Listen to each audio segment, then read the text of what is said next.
to know things because they're older than us. It's good if she teaches us new things because that's the thing about school. You need to learn different kind of things. All the teachers go to Miss Alexander's office and she tells them what to do in the class. The traditional model of CPD is, right, one person stands at the front, tells everyone this is how you do it, and then all of a sudden it becomes part of embedded practice. What I'd found is that didn't work. There has to be some form of experimentation and inquiry that comes before that. So Colgrave Primary invested in inquiry-based CPD. These 4 teachers set out to answer 4 questions about assessment for learning as a way of developing school policy and their own practice. Developing teachers' capacity to improve, which inquiry-based learning does, is going to have a far bigger impact on professional development than any courses or insets which are designed for short-term progress.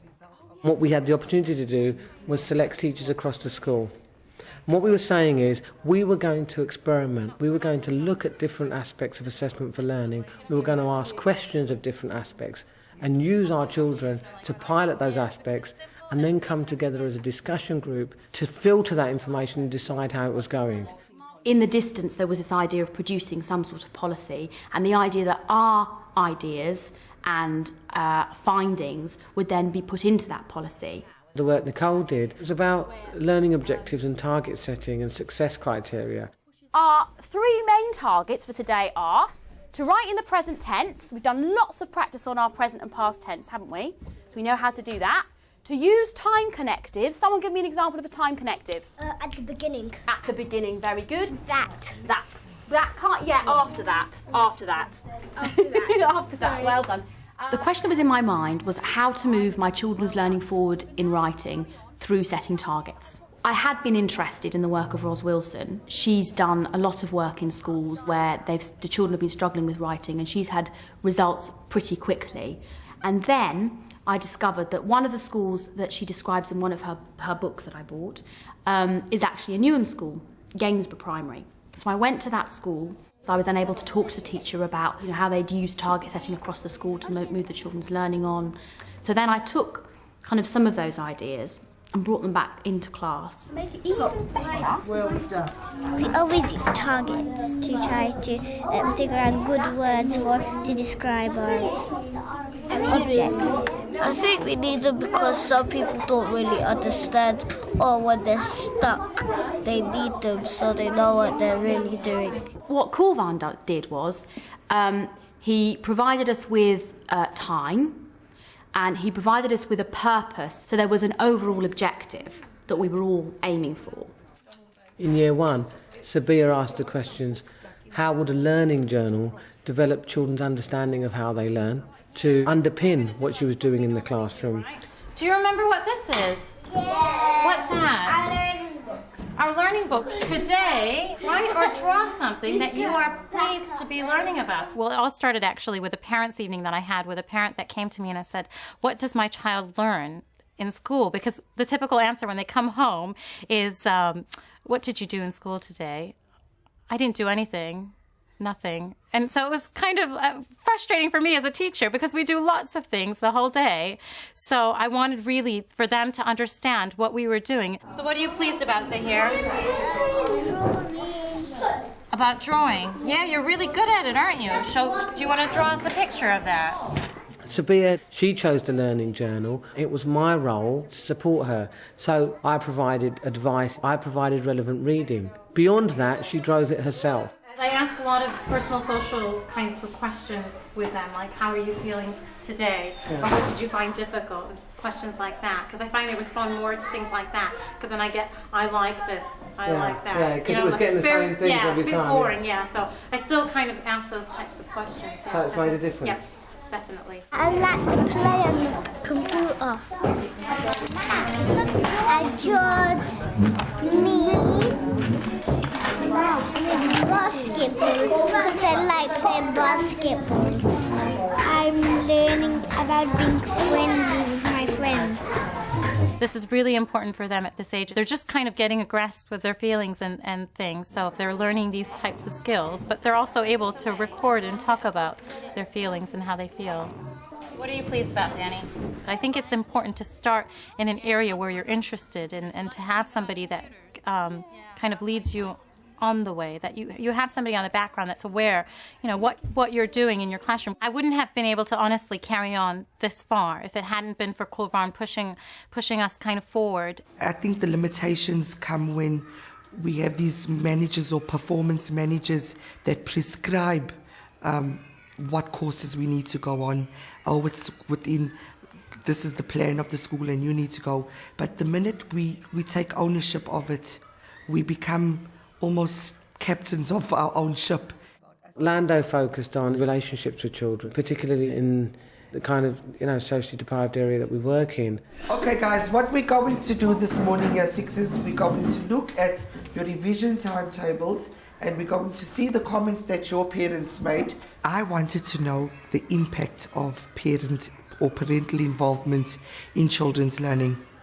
I found that coming from a context of South Africa, we didn't involve our parents as much. And that was one thing that I thought would make my practice so much richer if that was my inquiry. We're going to look at the revision timetable that you had, that we did in ICT, and then we're going to look at the adaptations that our parents gave and that they suggested to us, and we're going to see if we can make a concrete timetable for SATS revision. Does that make sense? Science, I'm kind of a bit weak on. My literacy, I'm okay. And my maths, I'm trying to improve. I do my science revision at 4:30 to 5:30, and my computer times is 6:30 to 7. We need to revise a lot so you could get like level 5s. But at the same time, we do want free time as well. What was the main differences that Mum made? The dinner and the bathing time. Okay. And then she's put in some family time here, hasn't she? Okay, what do you guys do in family time? Sometimes we watch TV. Chat. Yeah.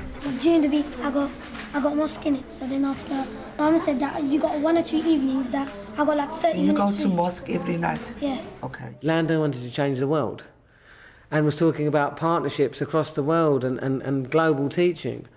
And to justify the work that we were doing in that project, what we had to do was actually say, well, no, Lando, we need to have a focus. So with Lando, it was really a big job of reining him in and keeping him focused. That's all Kulvarn kept us. We kept on going back. Okay, you're going down this line. What is our purpose? And that's all that he did. He kept on questioning, what is your purpose? What do you want to find out? Can we think of the things that are absolutely unhelpful, Letitia? When your baby sister or brother keeps coming on to you. Siblings, interrupting. Anything else? The TV's on because my mum's watching it, so it's a bit difficult watching good TV shows and trying to do my work at the same time. He kept on saying to us, what are we preparing children for? And I think that was the deeper question. Are we preparing children just for the now?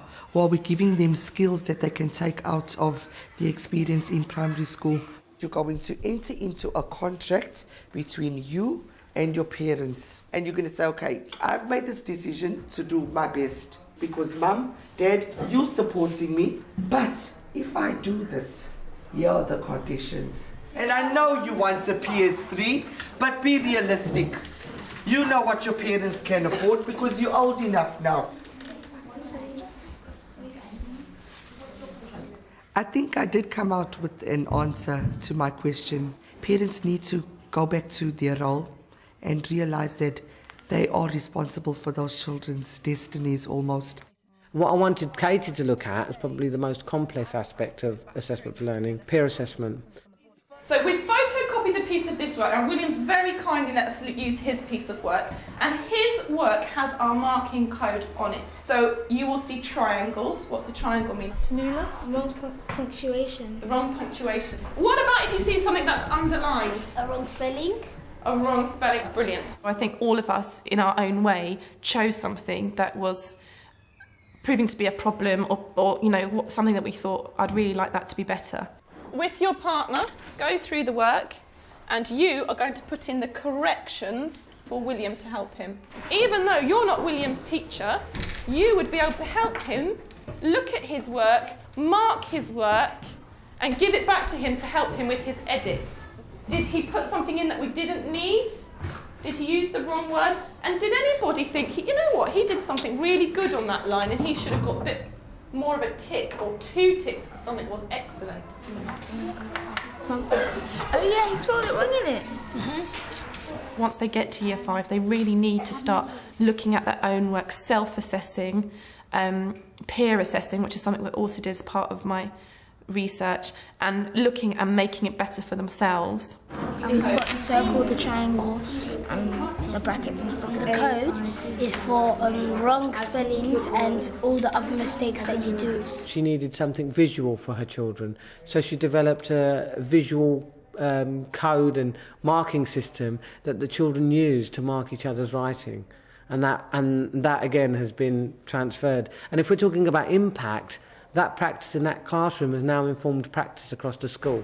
Where it says, did you shoot him? Then it did a question mark, so that means you don't need a full stop. Then you have to do a capital letter. Absolutely. Abraham, he's able to look at his friend's work and he's able to see that he's missed something, okay? And that's what we've written up here. It says, I'm successful if I can identify mistakes in my friend's work. We're going to help him so that when he edits his work, he can make it better. Now, this piece of writing, I haven't marked at all, okay? And you and your partner are going to decide how you're going to mark it. So you should be talking to your partner now and deciding the best way. Tuesday. What's wrong with Tuesday? I'm using marking code because I think it's easier to do because it's inside our books. It's not a new idea. Like, lots of schools use marking codes, and it's not something, you know, revolutionary. It's probably similar to other things, but it was something that we didn't have here at Coldgrave. It's not in our policy, and it was something that I felt the children needed more structure with. How else might we mark things? We would tick it. We could tick it. That could show that something's good. The colour code. You would like a colour code for your writing. Comments about... So you'd like me to write something personal to you? I like when the whole class helps to mark it, because sometimes people might laugh, but you know inside that it's all right. They realise that it's about their learning and they want to get better. Most of them have a quite good attitude to, they want to improve their work. They don't want it to be, you know, they want to move forward. They want to improve their levels. They want to, you know, be better writers or readers. And most of them are quite engaged with their learning. So it's good to use that. I think it's a continuous learning thing, and if I ever stop learning and say that I don't want to learn anymore, then I think I'll have to probably leave the profession, because I do want to continue going on. I think teaching it as a profession requires that of you. You know, you try something, it doesn't work, you try something else, it doesn't work, you try something else. You know, so you're inquiring all the time anyway. Every teacher is responsible for their own CPD. I think every teacher has the capacity and the know-how to determine what they want to make their practice better. If we want our children to be learners, then they need to be creative and they need to have the opportunity to take risks. And if we want our staff to be learners, we need to enable them to do the same thing. So that was key.